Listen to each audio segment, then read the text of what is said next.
Hi, everybody. Welcome to episode 84 of Only Human. And today we have a special guest with us.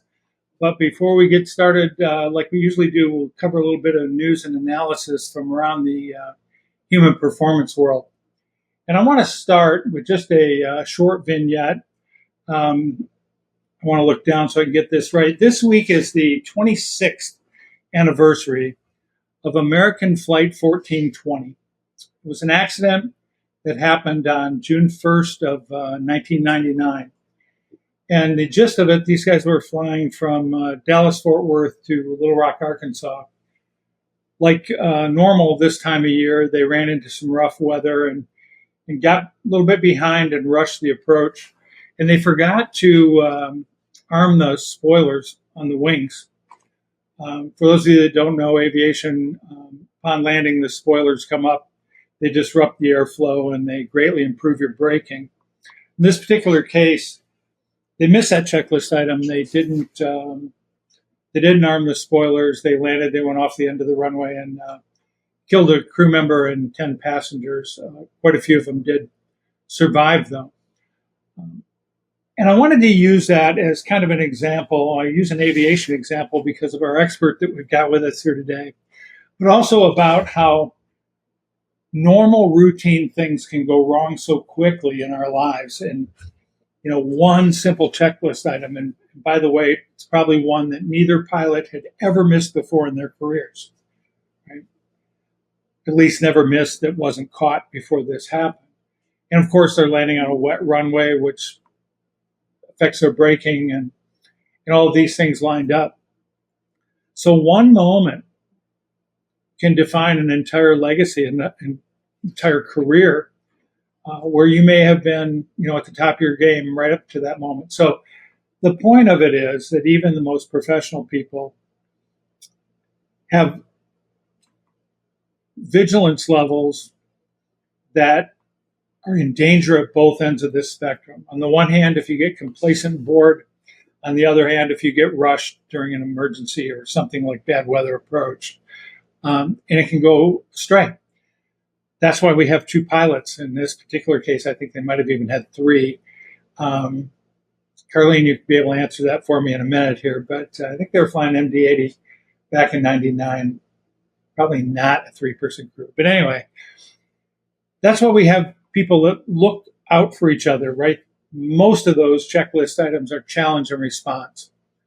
In our normal everyday lives, we don't have that kind of backup. So we've got to have that kind of heightened vigilance. We'll talk a little bit more about vigilance and crew resource management teamwork with our guest today. And I'd like to introduce Dr. Karlene Petitt. I'm going to look down here again so I get this all right. I'm thrilled to have my friend, trailblazing international airline pilot, best-selling author, aviation safety advocate, and just a really excellent free thinker. Karlene's a retired Delta airline pilot with over, if I got this right, 40 years of flying experience. What did you start when you were like 6 or something like that? She's type rated on a whole bunch of airplanes. Airbus 350, A330, Boeing 777, Boeing 747-400 and 200, 67, 57, 37, and 27. That's a lot of type ratings. She's worked for a lot of different people. Retired Delta Airlines captain, also worked for Northwest Airlines, Braniff, Evergreen, Coastal Airways, America West, Guyana Airlines, Tower Air, and Prem Air. I've never heard of those guys, but maybe we can talk about that. Also worked, of course, with some of the manufacturers, including Boeing. She is recognized most recently for standing up to a lot of the safety issues that we face in our industry. And we'll get into a little bit of that today. Karlene holds a PhD, an MBA, and an MHS degrees. She's a keynote speaker and currently works in her retirement as an aviation safety expert. Probably her most important job as a mother of 3 and a grandmother of 8. Is it still 8? I got you beat by one there, I think, Karlene.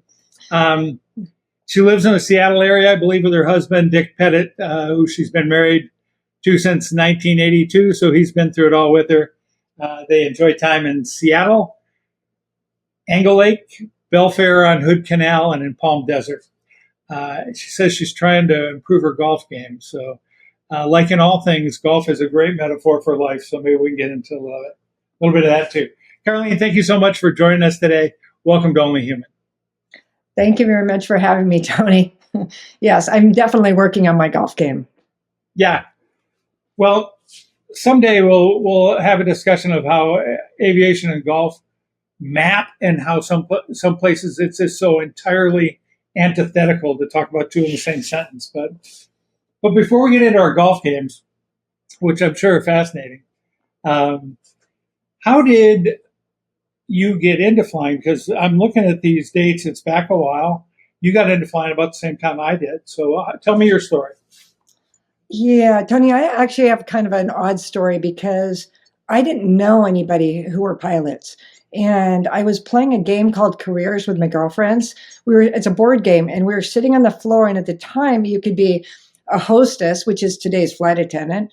You could be a librarian, a school teacher, or a nurse. And so all my friends wanted to be a hostess, and I probably did too with them, but I couldn't get on the hostess spot. So I said, fine, I'm going to be the pilot. And my girlfriend said, you can't be a pilot. And why not? Why can't I be a pilot? She says, my dad's a pilot. He says girls can't do that. Yes, they can. No, they can't. So we got in this little argument, and I ended the game. And I thought, you know what? I can be a pilot. So I went in the kitchen kind of sheepishly and didn't want to bother my mom and, get my head chewed off. But I said, Mom, can I be a pilot? And she said, I don't care what you do. Get out of my kitchen. Get out and cooking dinner. And I said, okay, that was good enough for me. I was going to be a pilot, which probably explains a lot of my personality of when they say, no, you can't. Yes, I can. Why not? So I think I had that core personality with me all this life from way back when. So I just did it. What a cool story. So, okay, that's when you were a little girl, but now how do you actually start to engage in that dream? Yeah. So so that was probably 9 years old. And I started saving every penny. I was babysitting, mowing lawns, doing everything I could to save money for flying. And then when I was 16, I got my driver's license. And at lunchtime, I left school and went out to the airport. And I think at the time it was probably $10, maybe 15 to go take your introductory flight. And so I went out and paid this money. And so this guy comes out and he walks me around. He's explaining that, these are the wheels, these are the ailerons. We're walking around and we sit down and it was at Renton Airport. So it was a controlled tower, and he talks to the ground and gets a taxi clearance. And we get out on the runway and he says, you've got it. And I said, I don't have it. I don't know how to fly. And big smile, he says, I'm going to show you.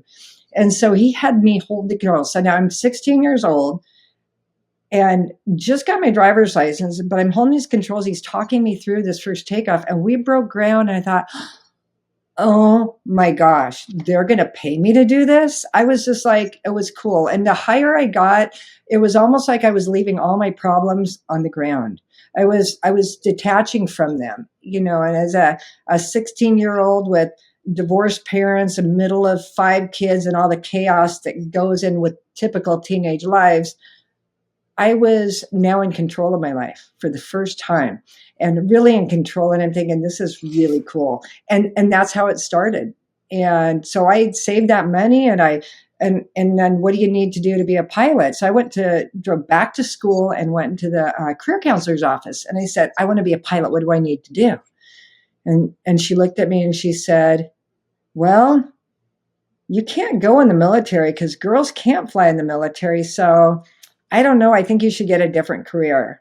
And once again, I'm thinking, okay. So I left and I went and took all my babysitting money and went back to the airport and found out to fly, you just have to give them all your money and get a better paying job. And then you can do it. And so that's what I did. And I, started working at Denny's graveyard shift, and then got a better job at a grocery store. And it was just every penny went to flying lessons. So, there's several things that you just said. First of all, what an incredible story. Mine was not nearly as glamorous or grandiose. But one of the things you said is the chaos kind of disappears when you take off. And I try to share that with people sometimes, that it's such a humbling and clarifying experience to fly, because once you take off, you have to land. It's not like, I mean, if you've got an instructor and you screwed up, they'll land for you. But I never had that happen to where I couldn't bring it back to earth. But once you break ground, you realize that you and many other people just like you that are up there flying are defying gravity, doing things that no one else in history until our last couple of generations could ever do, right? Doing things that birds do.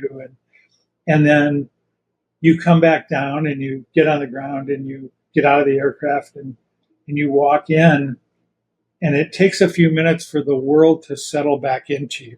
Does that make any sense? Oh, absolutely. You still feel that lightness, that clarity, that purpose, and then you start filling out paperwork or whatever, and the world comes back in. But once you've experienced that, it's really something that's, obviously for me at least, hard to describe, but worth trying to. Does that make any sense? Oh, absolutely. Yeah. So you started, and this would have been, and I'm not trying to age you here, but this would have been back in the 80s, right? When you started this. And you came up the hard way, right? Paying your own way, like me. They paid me to suck at flying when I started out. And I had lots of motivation, but the motivation was I didn't want to wash out and embarrass myself. I hadn't spent my own money to get in there. So I really, really have a lot of respect for people that carried their own bags, right, to come into aviation, because I think you had more to lose than I did, right? So I think there's always this civilian versus military, where you came from, who you are is where you were when, right? I'd like to ask you that question. You've flown with people from all different backgrounds. Is there a difference between flying with an ex-military or former military person than with somebody that, can you tell if they don't tell you? Oh, I can tell if they were, okay, now I forget the joke, but I can tell if they were Air Force or Navy, and maybe even Army. I could tell the distinction between the groups of military. Really? Yeah, because it seems like the Navy guys, kind of anything went unless there was something that said they couldn't. If there was something in writing that says you can't do this, then they would figure it out. Where the Air Force guys, if it's not in that manual, they're not doing it. It's like the manual has to say we have to do it. And every once in a while, something would come up, and I'd go, "Oh, you were Air Force, weren't you?" And I went, and I spot on. And then the Army guys, they just have this air about them. They have a presence. Let's just put it that way. They're all rotor heads. Yeah. Fort Rucker. Yeah, and then you can't handle the truth. No, and then the general aviation, it kind of depends where they grew up in aviation. Did they go to a university and just learn that way? I was actually really fortunate, and I didn't, in hindsight, I can say this because I didn't know it at the time, but the instructors that I had were not the kids who just got their license and now they're going to teach me what they were taught because they're building flight hours. My early instructors, I had one pilot who was a corporate pilot I forget the corporation, but he was a corporate pilot. He actually went out and flew. He did this because he had a passion for it. He loved teaching. Another instructor I did a lot of work with flew for the Nordstrom family, but also was an airline pilot. And he ended up working at Northwest and merged over to Delta. But he did this because he loved flying. He wasn't building his flight hours. He already had his jobs, So those are the kind of people I was fortunate to fly with. They were doing it because they loved it and they had a good, solid experience. And so they were sharing that experience. And so, and I wouldn't have known that, I didn't even think about it at the time, but now I look back and it's really good. It's really interesting because I think, like I'll look at people that are flying the B-1 bomber now, which is the airplane I retired out of, and I'll refer to them as my grandchildren or my great-grandchildren because we can trace the lineage back when I taught this guy who then became an instructor who taught her, who became an instructor that taught these guys. And we keep track of that stuff. And techniques and habits, specific techniques and habits will filter down just like DNA, right? From instructors that care and are passionate about teaching it, right? And I can look back, we've all had scores of instructors in our backgrounds, and I can look back and pull 4 or 5 that really imprinted on me. And so all of my children down the lineage of instructor to student carry that same DNA. So I think it's fascinating, and we call it good fortune. Maybe it was something different. Maybe it was you were designed to have those people, and we're certainly grateful. I'm sure you have been one of those to others. So let's broaden this out a little bit from personal to I guess the way I'd ask it is, what the hell is going on in our industry right now?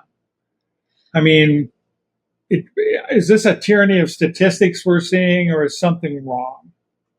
There is definitely something wrong, and it's not new, because, and I'm going to take it back to AQP. I'm going to take it to training, because the research that I did, that I conducted this research, I was wondering why pilots were not manually flying their aircraft. And because Office Inspector General and the FAA, they're all saying you need to go out and fly. You need to retain this experience. Okay. But our current pilots weren't doing that. So I went and looked at safety culture training through an aviation passion. I wondered if you're passionate enough, you could handle any training program, and the level of understanding. And level of understanding is thread throughout every accident. You look at any accident report, you'll see they didn't understand what happened. They didn't understand the equipment. Something was going on with their knowledge base. And so when I looked at this, obviously safety culture dictated how much training we were going to get. And the training dictated the level of understanding. But what impacted the pilots not willing to fly was the surprise, because the more pilots trained, the less apt they were to fly their aircraft, which was a surprise. You think the more training, they'd be more confident. They were not. And it falls back into training. They're training to push buttons. I grew up in an era where you had a great big manual, and you had to draw how the air molecule went into the engine and went through the system, or diagram the electrical system, the hydraulics. And today they hand out a booklet and say, memorize these facts. And you memorize facts on your own time. You don't go to class, and you push the button. And an instructor once said to a student who was asking questions, he grew up in an old school technology of the 747, the old classic. And he kept asking questions on this Airbus, well, why does it do that? And how do you do that? Instructor said, stop asking questions. If you want to get through this program, stop asking questions. Be the monkey, push the banana, or push the button, get the banana. And that's where this is going to. So now you look at the new generation of pilots who are coming in, who don't have that foundation of experience that the old generation does, and you stick them into this AQP training program, train to proficiency. We used to have to train and demonstrate our own skills. Now we train as a crew. And when this came about, the FAA said 50% in these automated aircrafts, or 50% of your pilot, of your skill set should be pilot, not flying. We're going to teach you both how to communicate better. You're going to work together, and your 50% is going to be in your seat with your pilot, not flying skills, tuning radios, talking to the controller, programming the computer. And so what has happened, we used to have even paired crews, 2 captains, 2 FOs. Well, now they're putting 2 FOs with 1 captain. Okay. And then back in the day, we had 3 on the 747, we had 3 FOs and 1 captain. So now how do you pair them together in training? You don't. So when I went through my A350, or actually not A350, A330 training, I had all my training. I never got pilot not flying duties in my own seat. We seat swap. Okay. So if I'm a co-pilot, I'm doing everything flying and doing my flying duties, but now I'm sitting over in the left seat, which is completely different for the pilot not flying. So today, because of AQP, half the training, pilots aren't getting half their training. They're not coming to the table with that experience. They don't have to understand the systems at all. They just have to be able to memorize facts to pass a test. We don't give orals. There used to be a time where you'd sit with a professional and they'd start asking about the airplane, and they could see if you understood it. They would, if you said something wrong, they would dig a little bit deeper. And well, what happens if we took off with this? What would happen if we landed without the speed brake armed? And you would discuss this, and why do we need that? And so you really have a full understanding of why you're doing these things. And you don't get passed on until you can demonstrate a full understanding. There is absolutely no demonstration anymore of understanding. So I want to just crystallize that a little bit, because I've heard the same thing, and I have no doubt that this is going on, and I'm trying to figure out a little bit why. I think we both have a pretty good idea why, because at the end of the day, it's all about money. So we've got a group of pilots that are now getting evaluated, not only by the things they're doing when they're flying, but also the things they're doing when the other guy's flying. So because they're doing that, they only get half of the I'm flying getting evaluated time. So basically, they're getting half the training they used to get. Part two, systems are becoming more and more automated. Airbus clearly is the stepchild of Terminator, Skynet when it takes over, right? Not saying anything bad about Airbus. I'm just saying that they believe that the machine will fix itself or tell you what to do. Therefore, you don't need to understand. And in fact, I've been told if you do start messing around with the logic of the aircraft, you'll probably screw it up. Right? So light comes out, push button, get a banana, right? So we've got people who understand less that are getting half the training, being evaluated on things that are still important. I mean, it's answering radios and monitoring stuff. That's important stuff, but it's not the same stuff. It's flying an airplane. And that leads us to having a different type of professional aviator than we used to, right? Than you were, than I was.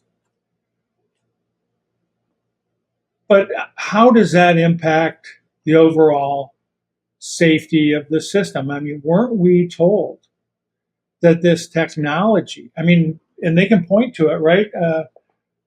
Ground procs, ADS-B, all these different things save lives. Weren't we told that we could go from 3-man crews to 2-man crews, 2-person crews, that this automation would pick up the load? And aren't we being sold that even today?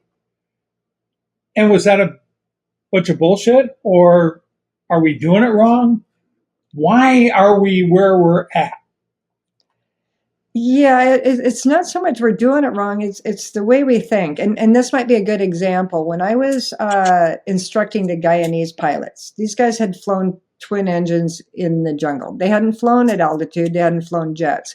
And I was at America West at the time instructing, and I got my first 2 pilots who showed up and didn't know any procedures or any floats. And they were told, well, just memorize the answer so you can get in and pass this oral. That's what you need to do. And so they were way behind the footprint. And I looked at this, I thought, okay. So I took everything off and gave them what they knew. I gave them an RMI and said, or DMI, and said, okay, do you guys know this? Because you have this RMI in your jungle. We can point and fly and level. So I started building this airplane back.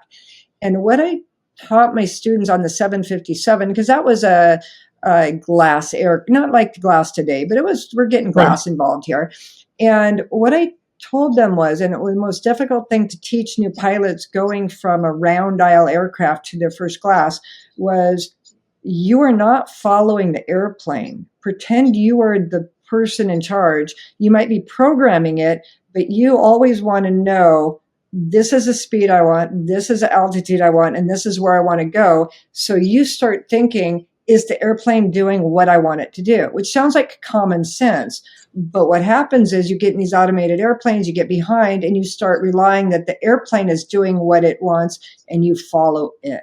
And so your brain's following what the airplane's doing, not your brain is thinking ahead, this is what I'm doing, is the airplane following me? And it just gets complacency. And I don't think the new generation pilots, they used to, when we came to training, I did stall training. Spins. I spun an airplane, it's like, I don't know if these new pilots coming in are doing this anymore. We had a little bit of aerodynamics behind us, what an airplane is going to do.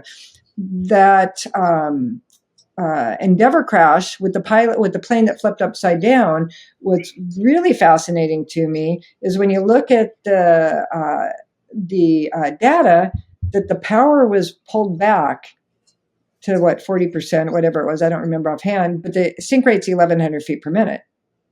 And there it stayed. Now, I find it hard to believe that any pilot with any experience or any understanding would not go, okay, I got to do something, yeah. anything. But nothing was done. It just was allowed to pancake in. The pilot who was flying was low-time pilot, had gone through the through the programs to get her there quicker than pilots in the past had to do. But I feel very, it's like, don't blame the pilot because she only knew what she knew. She was a product of her training to not have the wherewithal to do something else. And I guess, back to my point, we were told this was going to be safer, more efficient. I think the efficiency part, probably true. Yeah. The safer part is definitely not true because I think two things. What you described there a minute ago, you and I both know, is something called primary backup inversion, right? Where you're supposed to be in front of the airplane and the airplane's supposed to do what you want it to, and it gets the other way around. The airplane's doing what someone programmed it to do, maybe someone even on the ground, right? If you're plugging in a mission tape, and you're waiting for it to do something, and then you're going to see if maybe that's okay. So that's the whole primary backup inversion thing. But the other thing is, and we can take the Toronto accident if you want. We're speculating here a little bit, but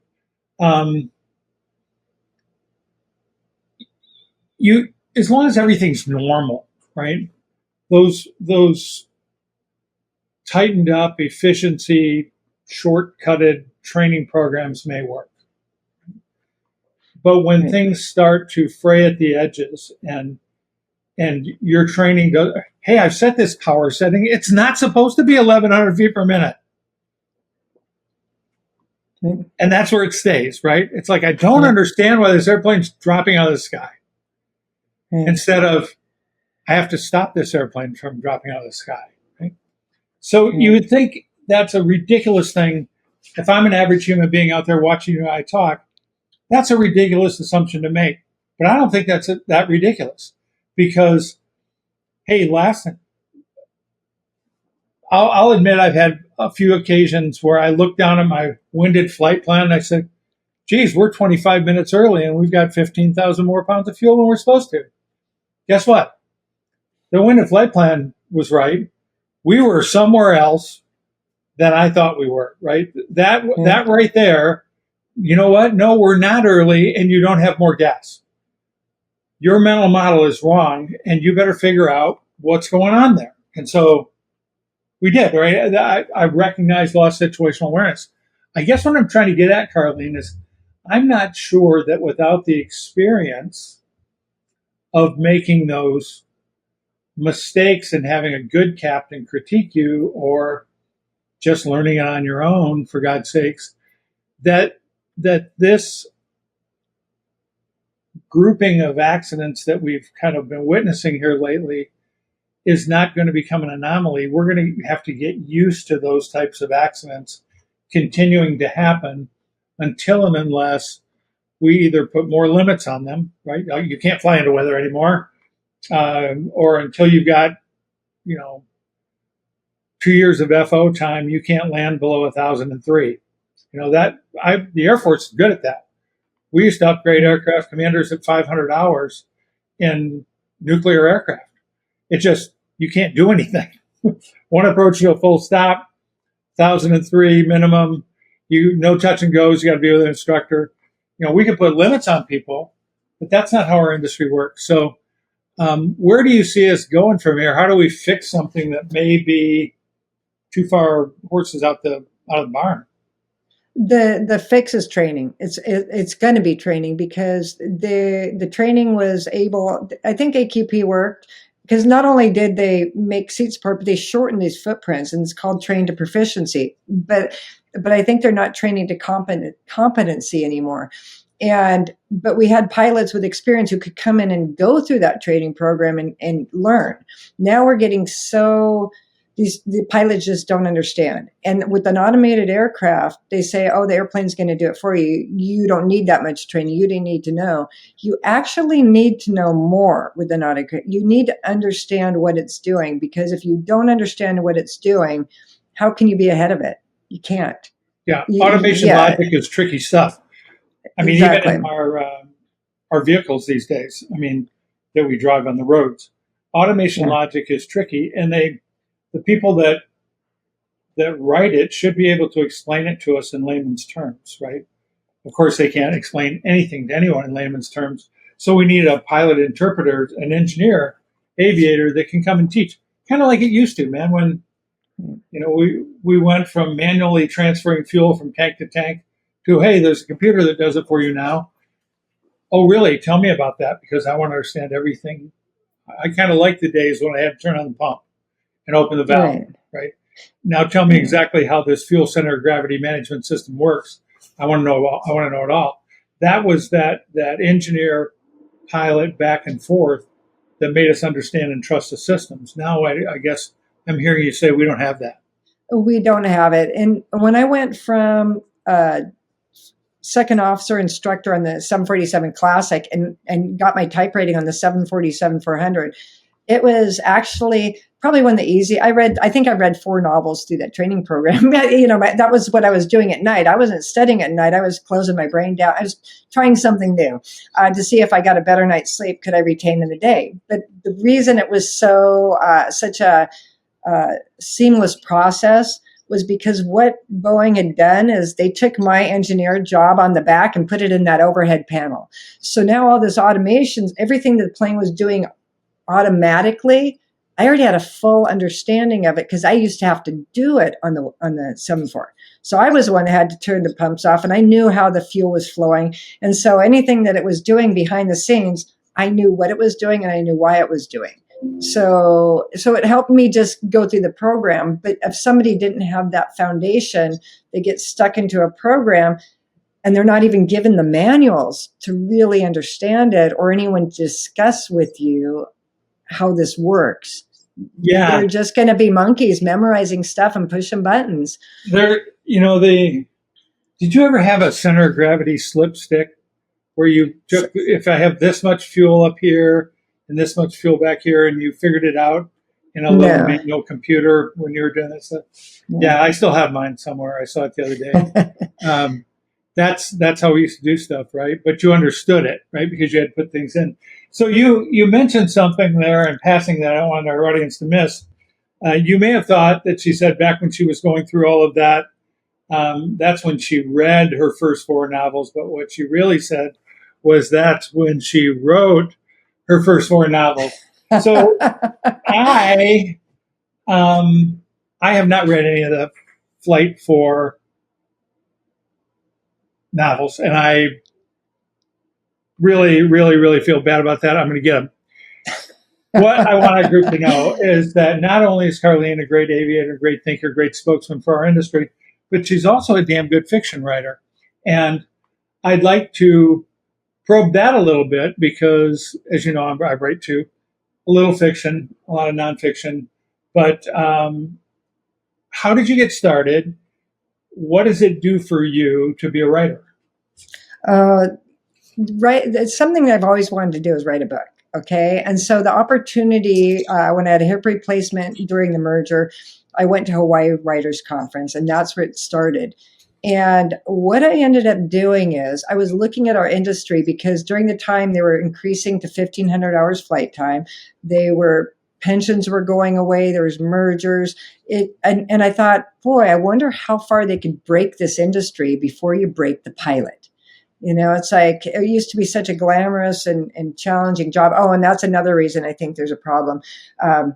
But remind me to tell you about automation complacency and what it's doing to the pilot themselves. But anyway, so I wrote this first novel, and ironically, I thought my pilot's crazy, right? But he's doing something in a altruistic, but he's just this crazy person.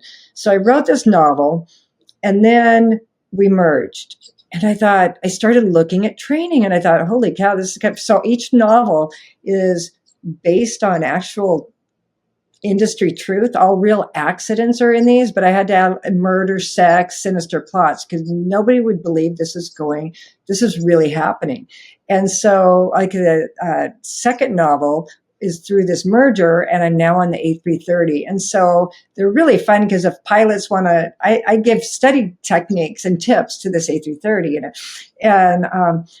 but each of the novels, and then when we hear that this pilot speaks out about safety, oh, what are they going to do to her? They need to silence her. And so we go through that. So it runs through my legal case. But the whole theme of these novels is exactly what we're talking about.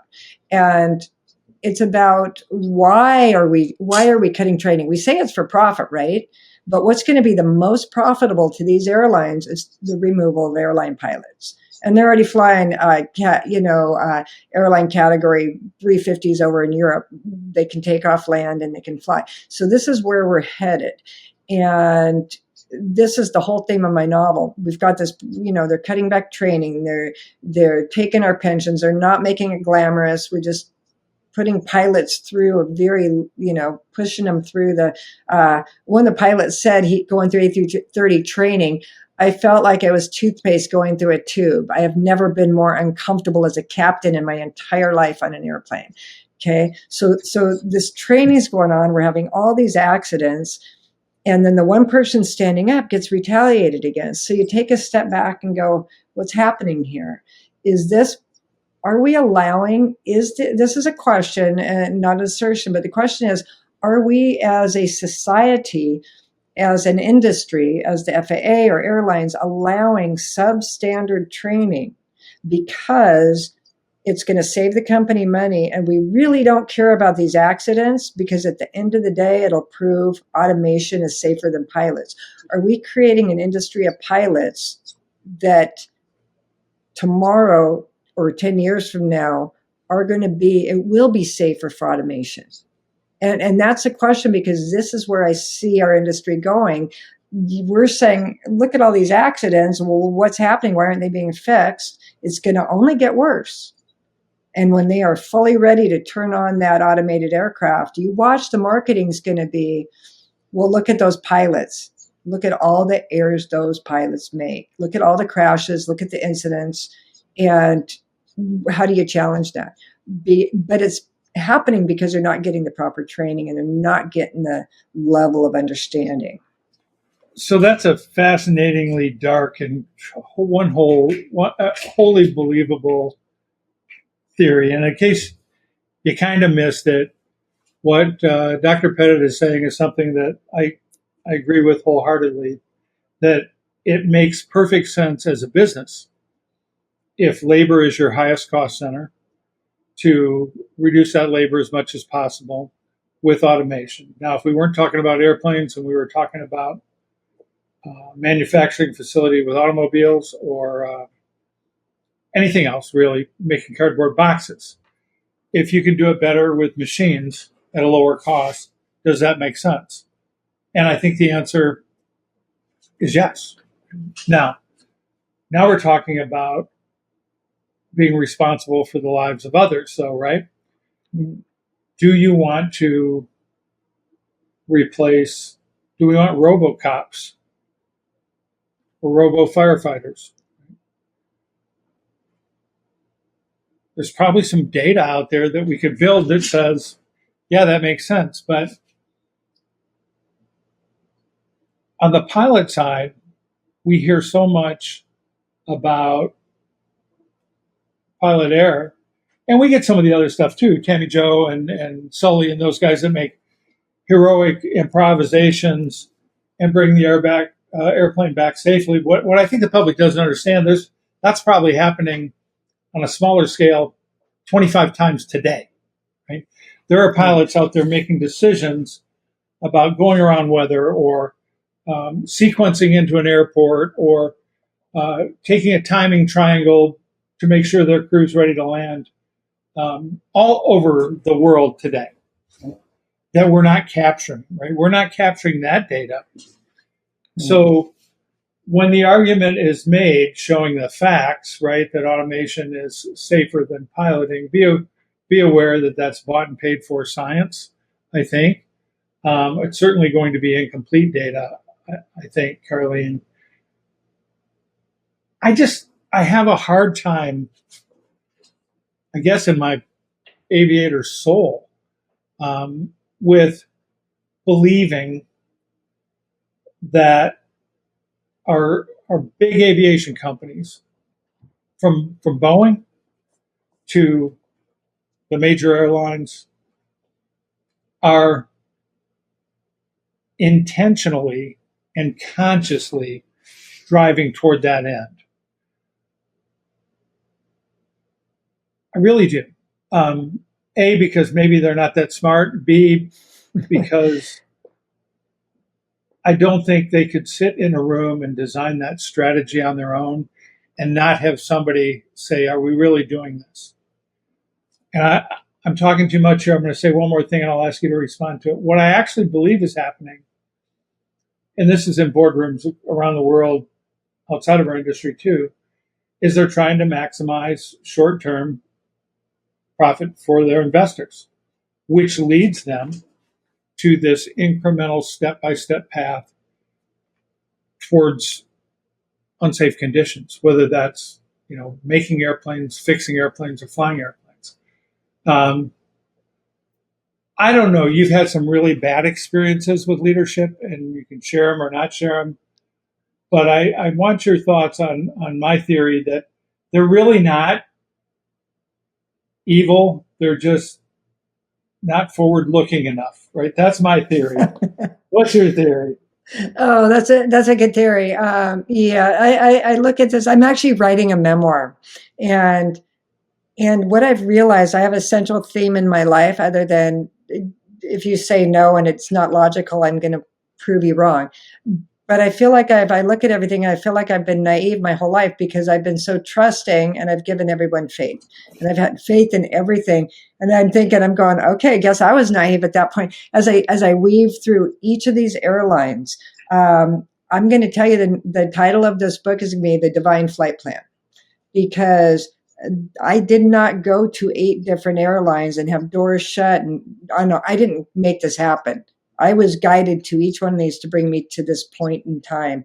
Now, are there evil people out there? I don't think anybody's maybe have a genetic flaw, but I try to believe they're not evil. I believe that it's not, the aircraft manufacturers are trying to build aircraft without pilots. I had one engineer at Boeing at a book fair. He said, pretty soon we won't even need you. And I said, yeah, but I can do something your airplane can't do. And he said, what? And I said, I can land in a 40-knot crosswind. Autopilot can't. And he told me, we're working on it. Okay. So the aircraft manufacturers are building aircraft with automation. I believe 2 different things. I don't think the airline executives are smart enough to say, okay, we'll have all these accidents, or this is the reason we're doing this. That's kind of the theme in my book. That's a conspiracy theory of what's the little woven plot. But I do believe that they're cutting training because of profit. Okay, so we're cutting training because of profit, and Absolutely. we are accepting these accidents. Okay, now two different things. I'm just surmising. At the end of the day, when they get that automated airplane, and airlines are going, yeah, we really want those airplanes. We don't need our pilots. It'll be a marketing concept when they use the data. They're not going to use the good data, because you're right. I actually was going to go out and solicit information. I got 7,400 pilots who participated in my research worldwide. And I want to go out and ask them all the question, can you share a story of when you had that gut instinct, something that you did because you just felt it was the right thing to do or something was going to happen, that you saved the day? Because that's the data we do need. I think there's hundreds of those going on every day. But here's, how do you solve the problem of this training? And here's the fascinating thing to me, because you're right. When you bring 14,000 pilots into a classroom, and you have to bring them in every 6 months and teach them, or have them there for months and house them and pay them, yeah, it gets extremely expensive.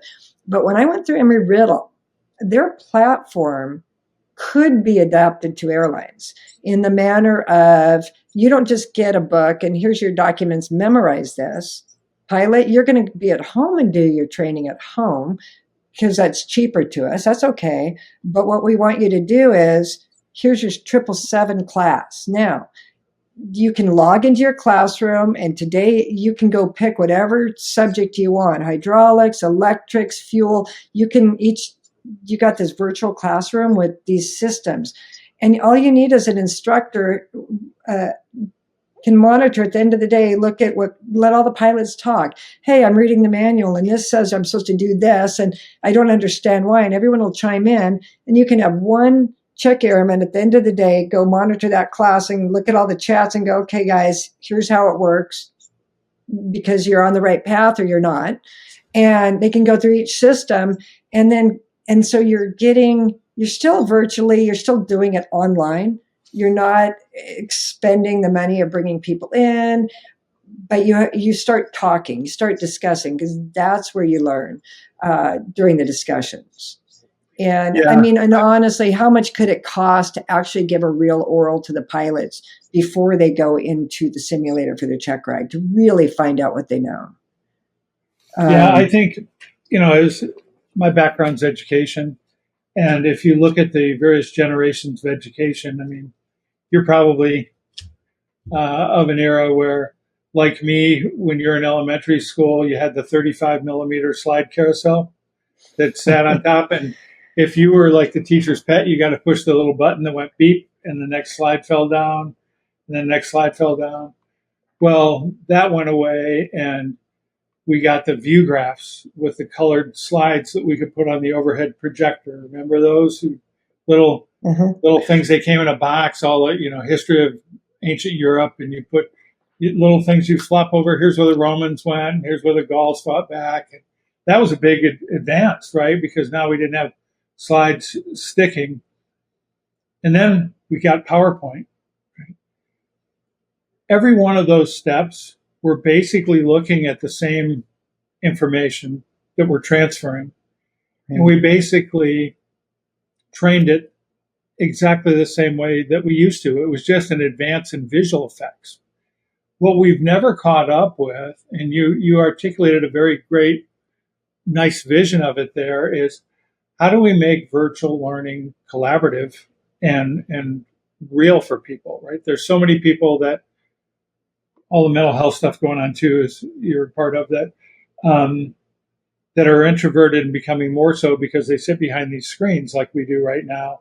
How do we bring them out in a virtual discussion? How do we make sure that each person knows, like you said, the oral exam would be a good one, but it'd be dreadful to have, that oral exam only expose the people that weren't learning well in that virtual environment, that were disadvantaged from the beginning. So my point is just that I think you're really onto something, but the research and how we do that has got to be, I don't want to say done first, because I think we can fight two wars at once. We can roll something out that's better than what it is, and that won't be hard. but then we've got to really grow that. And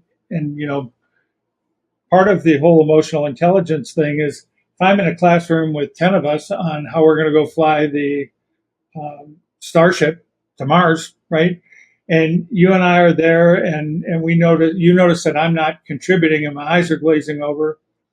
Part of you is, how do I use my emotional intelligence to bring Tony into this discussion, make sure he's up to speed with the rest of us, because someday my life may depend on his and our passengers may depend on his. I think those are the kind of things we need to do from a training perspective. What we absolutely cannot do is settle for what we're settling for today. Do you see it happening? Is there an incentive for the airlines? I mean, the universities are doing a better job, I agree. But is there incentive for the airlines to change anything? I don't think so, because why? And a part of it, I think they just don't understand, because I don't know if there's anybody in that environment who actually has a background in education, how people learn. Okay. There was a time where they would bring those kind of people in to the airline, and they would develop these programs. But who does it? Who's there to build it? Who's there to identify and help them put this together is the question. I just don't know. And they're not going to spend the resources for it. And so unless the FAA comes down and says, no, you have to do this, they're not going to do it. Yeah. Saved by the regulator is a fallacy that never, ever works. Right. I mean, look at what happened after Colgan. If you got to wait for the regulator, you're going to get something that's different, dumb, and dangerous. That's not a hit on my brothers and sisters, the FAA. I know they're all trying to do a good job. They're smart people too. That's not their job to lead continuous improvement in an industry. Their job is to enforce minimum standards and to improve. CRM was taught for 17 years before the FAA ever wrote an advisory circular about it. Right? 17 years before the FAA was even asked, right? Because the industry used to do things to make things better, right, on their own. Right. But we don't anymore. It's a race to the bottom in many cases. So I guess we're kind of coming around to our time limit here in a few minutes. But so let's put you back at the beginning of your career. But it's today. It's 2025, and you're a 21-year-old coming out of North Dakota State or Embry-Riddle, or maybe just out of Tony's flying service, and you've taken your FAA exams and towed banners for 1,500 hours, and you're going to be thrust into this system. Is there anything that an individual can do to prepare themselves better? Because that's what this entire podcast is about. How do we get better where we are without anybody telling us we have to or providing more resources? What can those out here listening that don't have access to, which is everybody, by the way, to the organizations giving them more stuff or better training, what can we do, each one of us? That is a really good question, because I have to tell you, my husband always says, when we're discussing this, he says, but why don't those pilots, how could they possibly want to go into an airplane if they don't understand it? And I think we're dealing with a new generation of humans. These kids are coming through, it's true. These kids are coming up and they want it now. They can access anything on the internet. There's no work ethic. Their parents have micromanaged them. Part of society, you can't play, dodgeball anymore. It's too dangerous. So, but we were kids. We were playing kick the can. The doors were unlocked, and it's kind of like you figure it out. Either you die or you figure it out and do it. And the kids today have gone so far the other direction. And I keep going back. They don't know what they need to know. And is it a laziness? Because it takes time to go study. When I went through my 350, they had this thing called this FCOM, and now they're turning all these manuals. So we used to have an operations manual and a flight operations manual. We had a systems manual, and you could really go and guide systems over here. Now it's one huge manual. And in computers with tabs and tabs, it's like each tab means your level of understanding, but it's so convoluted. So I actually got manuals. I reached out to different pilots, and this is what students can do today if they want to do it. I reached out to different pilots at different airlines, said, hey, what can you give me for your study information? And pilots out there, they want to help. So I got all this information, and I sat down and I read a system, and I thought, okay, how would I explain this to somebody?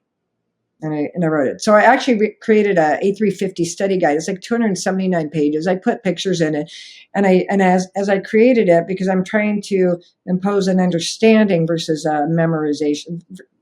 Rote memorization in an airplane is not good. The minute something goes wrong, you're short circuited. You're not going to remember. And so just by doing this, so students today, if they fully understood, you will not get what you need through your training program. You need to go dig a little bit deeper and learn more. But the question is, will they? And right now it's easy and it's fun and they're glamorous airline pilots that pilots used to have to sit in the back seat of it as an engineer for 10, 15, sometimes 20 years. Now a new pilot coming right out of one of these, schools is stepping to an airline and 1,500 hours, and they're sitting in the left seat of a captain position, say in New York City, and a 737, and the most, if they get lucky, they get lucky. And here might be another interesting thought is the fact that I have learned so much from the captains that I've flown with. So many different captains, because I listen, I pay attention. And when they do something, I ask them about it. Not in well, why did you do that? It was a more, that was interesting. And so I'm always learning. I'm like a student of learning. Love to learn. Well, 3 masters or degrees, you can tell. But I love to learn. And I thought, what happens to a young man who jumps to a captain, or a young lady, not to discriminate here, but jumps into a captain seat and they're in command and they have nobody to learn from. And that's where they sit for the rest of their career. They will have no learning beyond them, what they know. At that time, they may gain a little experience and almost kill themselves and survive or not. But where do they learn from? I think that's a really nice summary of where I see us. And that is, I love the generation of kids coming in. They're full of excitement, enthusiasm, and they're coming in a good time. They're not going to get laid off right away. They're making good money. It's really a nice time to come into our industry. I'm happy for them. On the other hand, I think there ought to be a young captain's lounge somewhere. Maybe I'll create one online where we can have a few of the old guys sitting at the bar with the Seagrams or the tequila, and the other guys say, "Hey, old buddy, what should we do about this?" I don't know. Somewhere they need to be able to get that wisdom. They need to be able to ask those questions, not just to each other, because they'll get that, I don't know, shut up and color, and they'll keep going. The thing I like to tell them when I get a chance to talk to them, and I do at these conferences, they'll have like Bombardier is going to have the next generation scholarships. There'll be people from Purdue and North Dakota, Embry-Riddle, and those places that are there. And I usually like to try to sit down with them for a little bit. And I always tell them, right now you're in a hurry, and I'm glad you are. You want to get this, and you want to get that, and you want to get this, and you finally want to get that dream job. But when you get there, you need, first of all, on your way there, soak up every bit you can. But when you get there, you need to slow down and reevaluate how you learn. Because otherwise you're going to log hours and not lessons. Or worse, you'll log hours and the wrong lessons. And nature doesn't care. Nature doesn't care. If you don't realize that you're descending at 1,150 feet per minute, and it's not supposed to do that, is not the correct response, right? Mm. The correct response is arrest this descent, salvage it maybe, probably go around, and let's talk about this before we come back down, because it's not supposed to do this.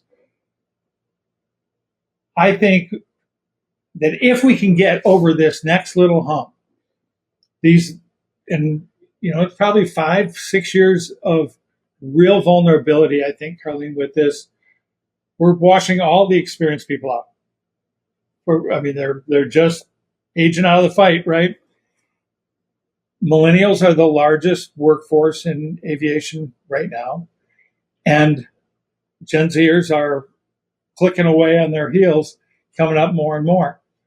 We've got to have them learn on their own that some of their systems are unpredictable, they're complex. The regulator's not going to save them. Their organizations have flawed values and virtues, and that they're on their own with each other. And I think if we can do that, kind of in line with the only human idea, grow where you are with the resources at hand, but we've got to have mentors like you that are reachable, and we've got to have students that are teachable, and that's part of it. One last thing I want to ask you, because you said remind me to talk about this, and you may have touched on it. But what is automation doing to the pilot psyche? Pilots used to be proud of what they did. You could do a landing and you're proud. You're proud of it. They're getting bored out there. Pilots are absolutely bored. They're gossiping. They're doing behaviors in the flight deck they probably should not be doing. But there's no pride and ownership in what you do anymore. And it's really funny. My mom said to me one time, and we'll talk about the gender thing. My mom said one day, honey, now that girls can fly, I don't think it's really that big of a deal because before it was so mysterious and they were sky gods and I thought, maybe that's why the guys didn't want the women. Well, now let's take it a step further. Now that airplanes can fly, what's the big deal? What's the big deal? You could be an actor, push a button up there. And oh, speaking of which, did you watch that show, The Rehearsal? I have not. Oh, I saw it on a Seattle Times article, and I thought, I got to watch this. I'm formulating a thought to critique that on so many different levels, but that person who did this has proven my point. Not everyone should be pilots. And that was the most unsafe and dangerous thing anyone could have done, because if anything had gone wrong on that flight, they probably would have killed everybody. And just watching him from an instructor perspective, sitting back and watching the manner in which this guy thinks and his slow reaction time and his behaviors, that he's out there trying to prove that pilots don't communicate well. Yeah, he's the problem. I don't know how many pilots would communicate well with him. So it's an interesting, it was silly. I'll have to check it out. Yeah, but it proved why not everyone should be a pilot, because that human should not be a pilot. But anyway, yeah, I think the job's getting too easy. There's no challenge to it. It used to be what they say, Airbuses used to have really good pilots and really poor pilots. And they said now Airbus has made everybody an average pilot. Yeah. How do you show your skills and your ability to manage this mass and land on a dime when the airplane's just doing it? And that's got to take something away from you of being, there's an element of pride in doing a good job, right? And now it's like you're not doing it. Yeah. It's hard to come by, and it's something aviation has provided for a long, long time. I hope that doesn't go away. Yeah, these automated airplanes, I think it is taking it away. It's turning the job in from a love, a passion, and taking this equipment and being able to do something with it to just a place to make money, to go have a fun life and travel around and make a lot of money and look at me in my, uniform. I'm wonderful. And it's losing its substance. And because it's losing its substance, I don't think the new generation of pilots are taking it as serious as they should. And they're just showing up. They're showing up to pass the test. I use the term mailing it in, but yeah, exactly. Well, I think, Karlene, we've really covered some serious topics here and some fun ones too. I really appreciate having you on. I've got a couple of thoughts maybe where we can go a little bit deeper into some other topics maybe in the future if you're game. But Absolutely. I want to leave our audience with a couple of sort of takeaways, and that is toward what Dr. Petitt was saying there at the end, that self-esteem doesn't have to come from the type of airplane you fly or what uniform you wear or which seat you fly in or who you fly for. It comes from, are you striving to be your absolute best where you're at with the resources at hand? And what we've learned is there was a time in aviation where that was required for anybody to climb the ladder, but that time is probably past us because now automation is taking care of more and more. We've got training systems that are minimizing in favor of efficiency, but that takes nothing away from me, you, anyone going out there, seizing the moment, learning everything we can, squeezing it for all it's worth, sharing the lessons, whether it's a successful flight or not such a successful flight, with everybody around us, and keeping that sense of pilots being elite, not just pilots, but aviation professionals from all walks of life. I still think it's one of the few places where Mother Nature can take it all away in an instant. And even if that instant now happens far less frequently, it still happens. And when it does, you get one chance to respond with your best. You're not going to get a chance to go back and catch up on things. So with that happy thought in mind, I want to remind everybody we drop every Tuesday, 9 a.m. Eastern time. We're going to continue our discussion about self-esteem and authenticity and whether or not systems or individuals or regulators or manufacturers are assisting that or inhibiting it. That discussion trend will continue over the next several weeks. So if it's something that interests you or interests somebody else, please smash the like button, subscribe, and like always, grow where you are with the resources at hand. And we'll see you again real soon. Thanks.